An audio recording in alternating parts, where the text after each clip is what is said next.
Hey everybody, we're live here at Jeffery Design Studio. My name is Andrea Jeffery and we are doing a live Q&A session. Hi everybody, I have horrible eyesight and I can't see that far, but hey everybody. So we're just doing a kind of a free flow and live Q&A. So if you have any questions, pop them in on the comment, I guess is how you say that? If you can read in the it. chat. Pop them in the comment. I might have to get really close to the phone, so just ignore what's happening here today.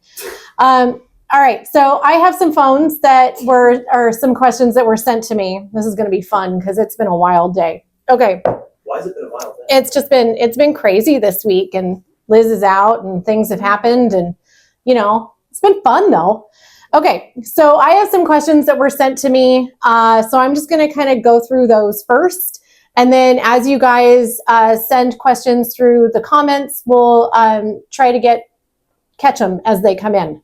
All right, so from Kat Bevan, we've got, hey, Andrea Jeffery, what color would you pair with this for crown molding or trim? What about ceiling?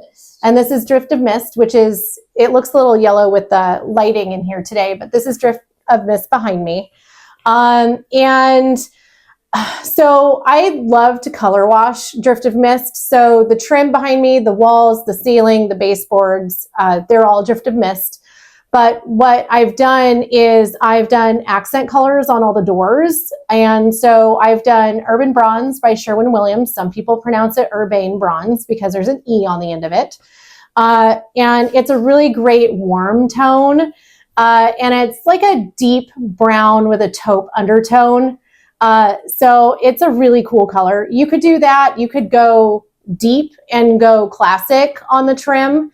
You could go with some warm blues. You could go with some, if you go with blues, let me take a step back. If you go with blues with Drift of Mist, make sure it's a warm undertone. If you go with a cool blue with Drift of Mist, you're going to get a little bit of a blue hue on the paint of Drift of Mist as well. So just make sure you go with a warm blue. What's a warm blue? A warm blue is a blue with just a warm undertone, not a gray undertone or a cool undertone.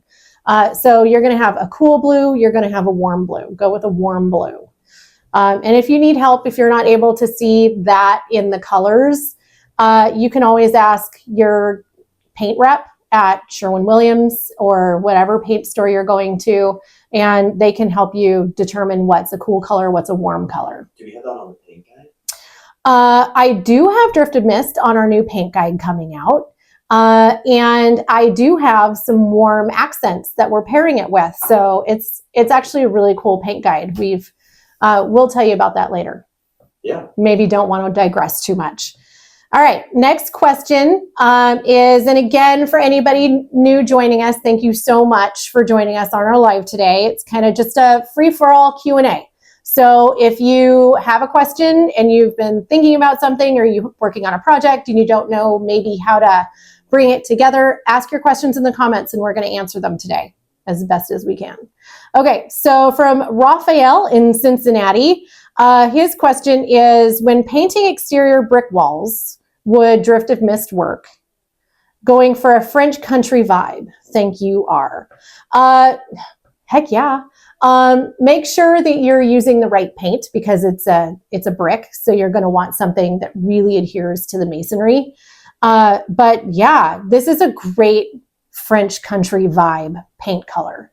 Again, just depends on your theme that you're going for, your color scheme that you're going for, and the other things that you're pairing it with. But Drift of Mist is a fantastic color for French country vibe. What is the French country vibe? What is a French country vibe, you ask? Well, I mean, think about being on a French veranda. You're in the country, you're overlooking the French countryside, and it's just a really cool old building with crumbling rock, crumbling brick. You've got a lot of millwork detail. You've got a lot of intricate work done in old antique hardwood floors.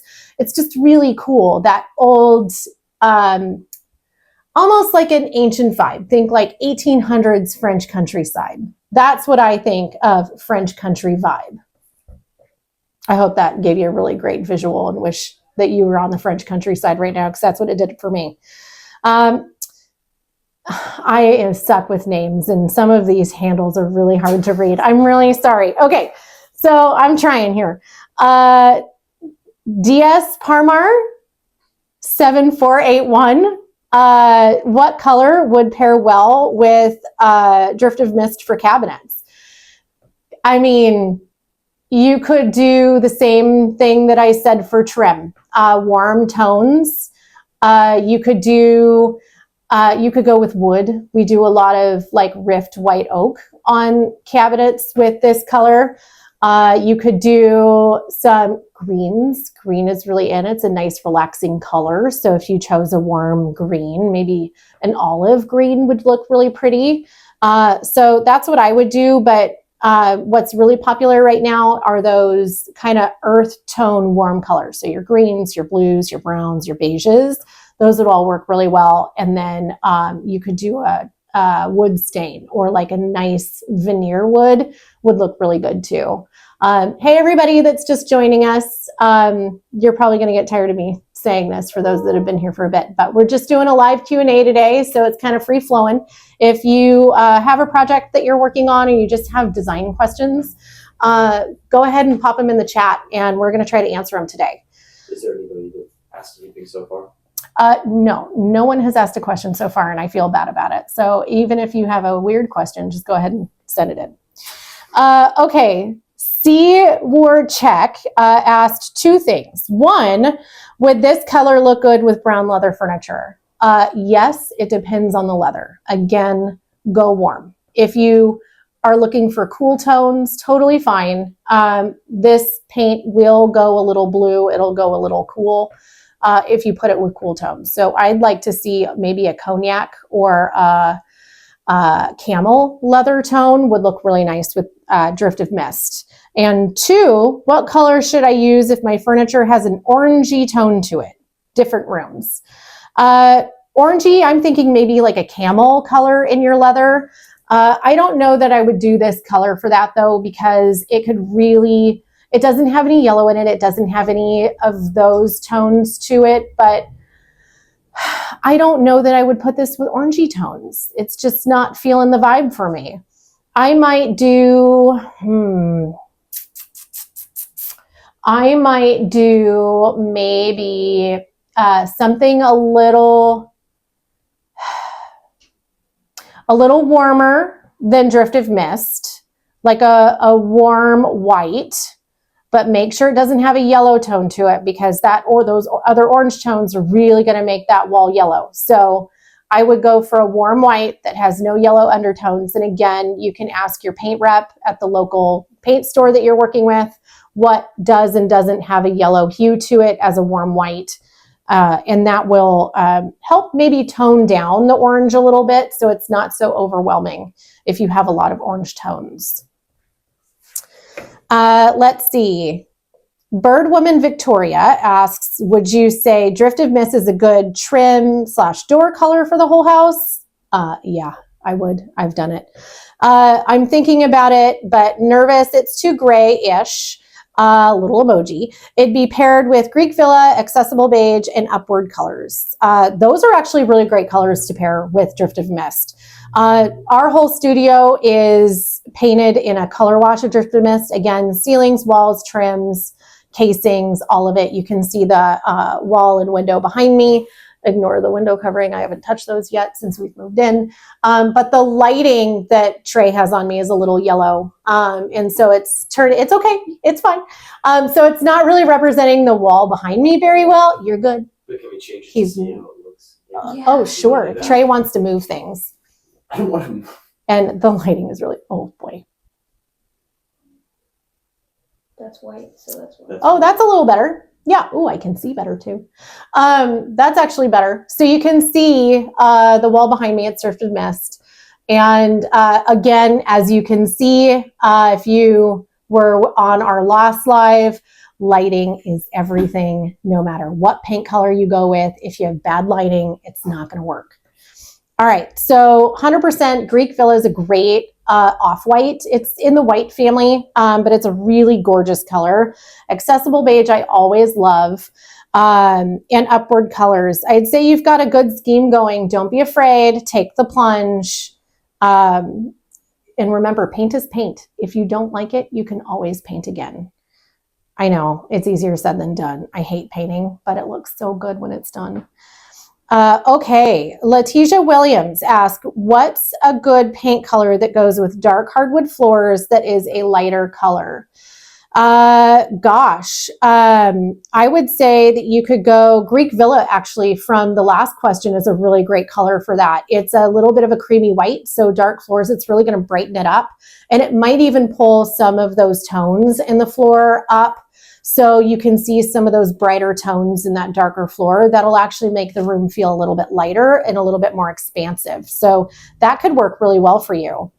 I mean, there's so many colors out there. So we do have our free download paint guide coming out. I think I spelled something wrong on it, so I have to fix it. But Jasmine pointed that out for me. I know. I do have a little dyslexia, so every once in a while when my brain gets moving, it just kind of goes and my fingers don't catch up with my head. But we do have that guide coming out in the next, I don't know what, few days, weeks. Hey, we can send them down now. If you want it, just shoot us a message and we can send it to you. We'll also have it on our website as a download, and we'll also be sending it in our newsletter if you want to sign up for that. Keep a lookout, and you can go on our website to sign up for that. So a lot of these colors are actually in that download, and they're put together in schemes based on moods and projects that we've worked on, and I'll show you kind of paired material selections with a few of them. Hey everybody, thanks for joining on. If you're just joining, we're doing just a free-flowing live Q&A today. So if you have questions on design techniques or paint colors, or you have a project you're working on and you just don't know what to do or how to bring it together, pop your questions into the chat and we'll try to answer them today. Oh, what's my website? That's a really great question. JefferyDesignStudio.com is our website. And there's a little doohickey. What do you call that? A little form that you can type into to sign up for our newsletter.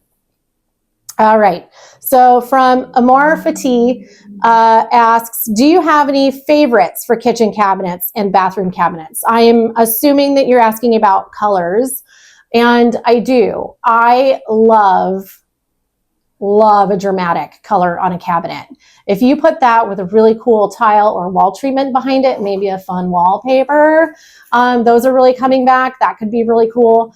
So urban bronze is a good one. You could go with just a nice light stain on a white oak if you want more either coastal vibes or spa-like vibes, relaxing vibes if you don't like the dramatic look. You could go with a nice creamy olive green. Trey's yelling in the other room. Ooh, yeah, paint deck. I'm trying to pull all these from memory and it's not working out. So you could do that. You could do like a creamy olive green tone. Worms are really coming back. The cool tones are kind of going away a little bit. So that's why most of what I'm telling you is a little warm. Warm makes it relaxing. Warm makes it inviting. If you make it a little too cool, it's going to be a little uninviting to walk into the space. So that's why I'm going a lot of warm tones and directions for everybody. And that's what I recommend. So kitchen cabinets and bathroom cabinets, it really just depends. You can see there are so many colors out there, and this is just Sherwin-Williams. Can you find a dramatic color? Oh God, can I find a dramatic color? There's so many. Shoot, you could go with, and as I say, there's so many. You could go with some of these. These are in the blue family, and they're like a little greenish, some of them. Cascades, Mount Etna, that's a really great one, actually. Gale Force is a little navy blue. Seaworthy goes a little green. And remember, if you're going custom cabinets, the conversion varnish finish on cabinets, on custom cabinets, it can change the color a little bit. So make sure that you get or you pay for a paint sample that's finished from your cabinet company before you approve the color and they go into actually spraying the cabinets. Because if it changes it so much that you're like, I hate this, I can't believe I paid for this, I don't know what I'm going to do, it's always better to pay $300 or $500 for that little sample so you can sign off on it and know you love it. So the reason why I'm saying that is Seaworthy, which is 7W7620. You can't really see it on the camera, but it is a little blue-green, and that could get a little too vibrant on cabinets when you do the conversion varnish.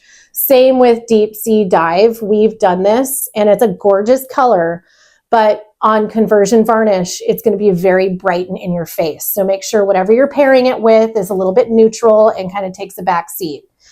So those are dramatic colors. Trey has another question in the audience. Yes.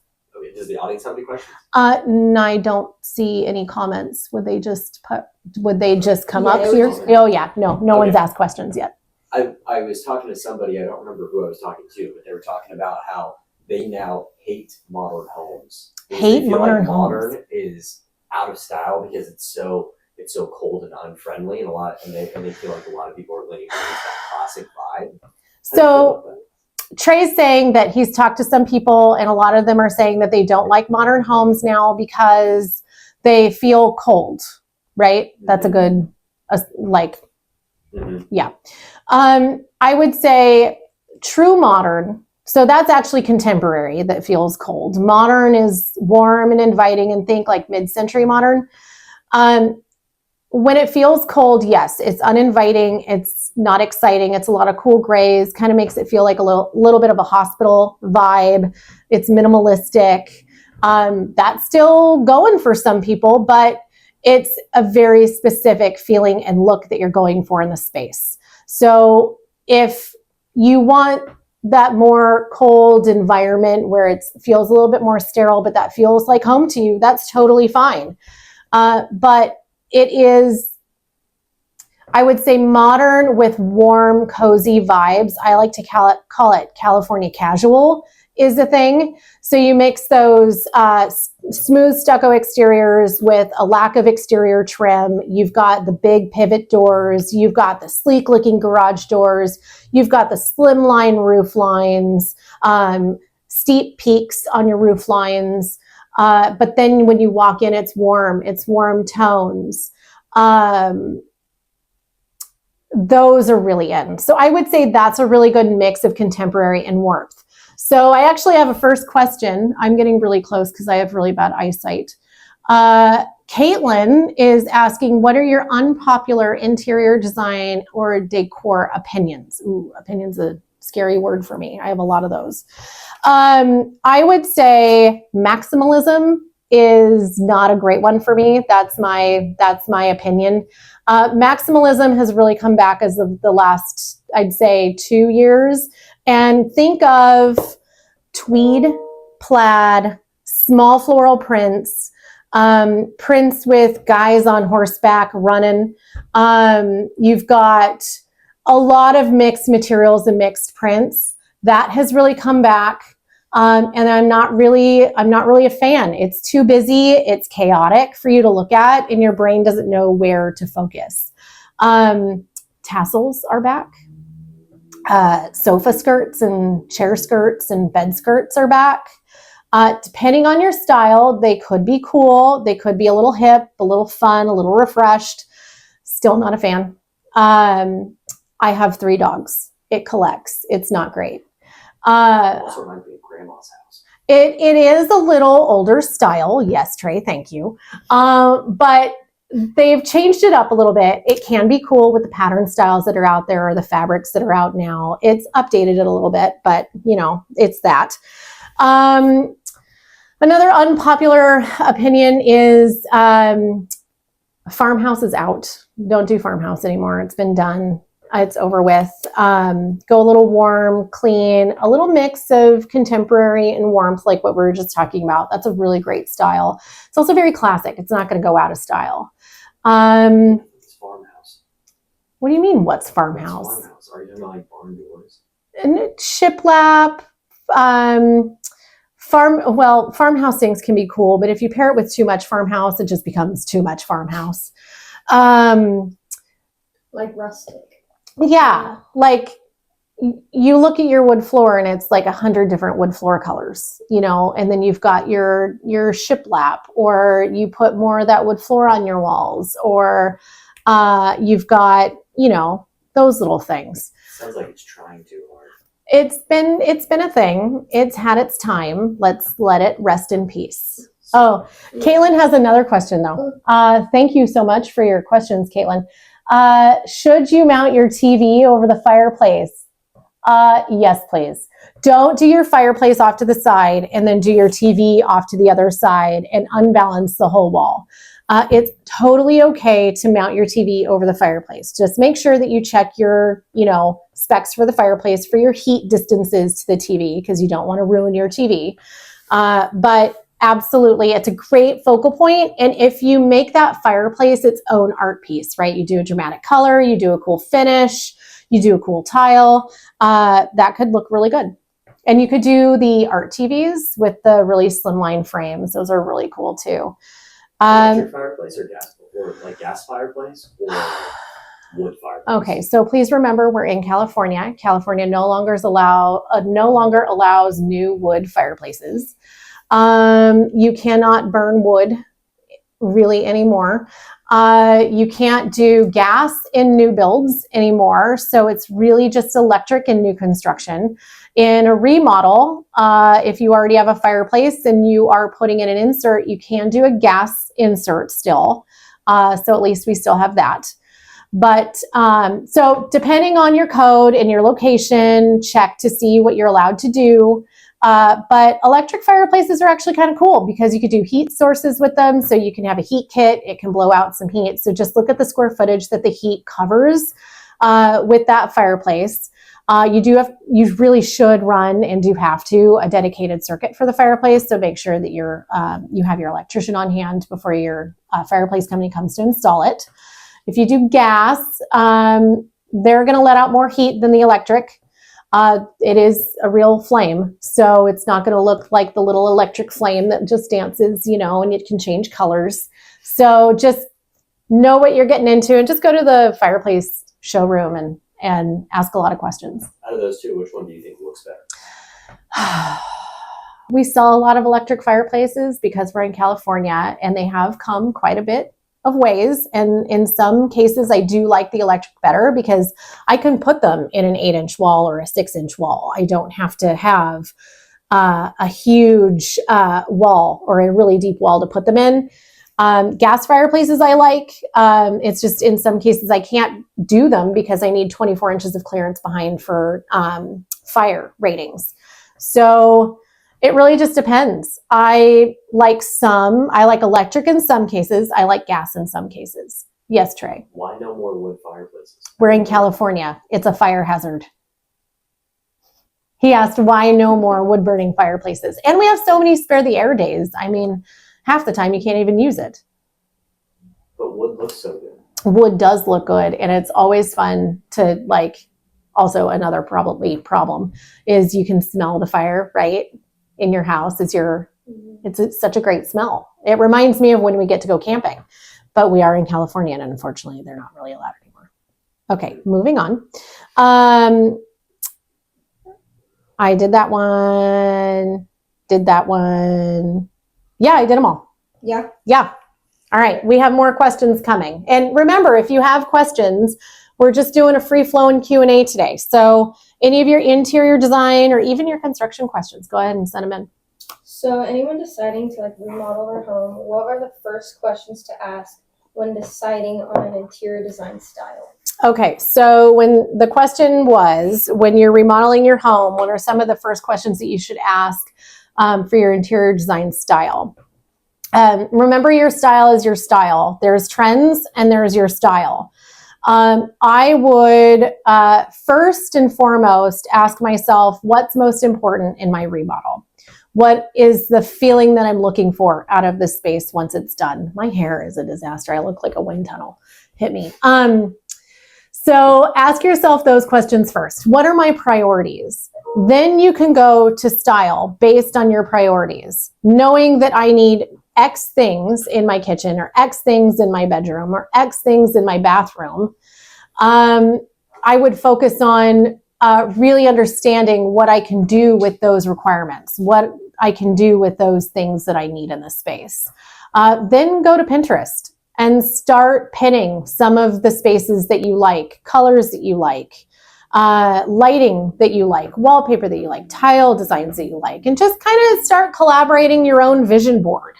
And then what I would do is I would go to Canva and I would take my favorite images and I would create a board for each space that I'm remodeling. This is what we do.